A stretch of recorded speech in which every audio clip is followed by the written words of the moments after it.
This massive box of license plates just showed up from South Africa, and I want to open it up and tell you all about what's inside, but this is not only one of the largest international mail calls I've ever received, but it's also one of the most thoroughly packaged, and it really took me a minute to open everything up and get sorted here. But once I did, the first thing I found was a set of modern graphic plates from nearly every South African province, including Northwest, Limpopo, Eastern Cape, Northern Cape, Gauteng, Free State, KwaZulu-Natal, and Mpumalanga. In fact, the only province that wasn't in this box was Western Cape, which arguably has the most boring license plates in the entire country, but I already have one of them in my collection, so I wasn't too worried about it not being included here. However, these 8 license plates aren't the only quote-unquote modern ones that were sent to me in this package. For example, from Limpopo, I received 2 license plates, and you might think the only difference is that this one is made out of acrylic plastic, while this one is made out of embossed metal, but look at the final letter. One is an L and one is an N.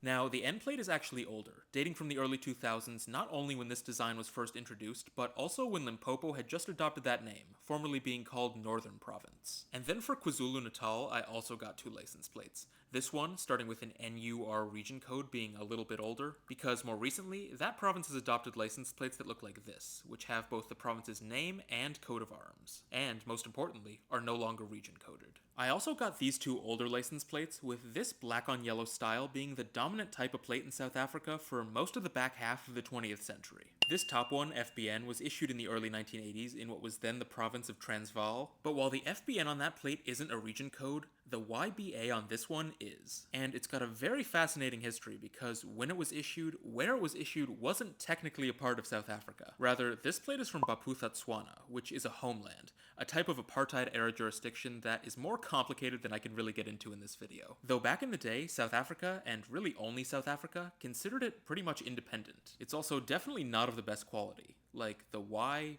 B, 2, and 9 were all made with skinny dies, while the A, 1, second 2, and 6 were all made with the larger dies seen on the Transvaal plate. And finally, I also got 2 non-South African license plates. This one from Eswatini to the east, and this one from Botswana to the north, making this a truly epic mail call from Southern Africa, but I think my 2 favorite things in this package weren't really license plates at all, but actually were 2 surprises that were inside. This custom license plate talk sign made of cut-up Gauteng license plates, and this set of 8 drink coasters, also made of cut-up license plates from Eastern Cape and KwaZulu-Natal. And I'm even more excited to say that in just a few months, I'll be traveling to all of these countries myself, but I'll be telling you a lot more about that trip as it gets closer.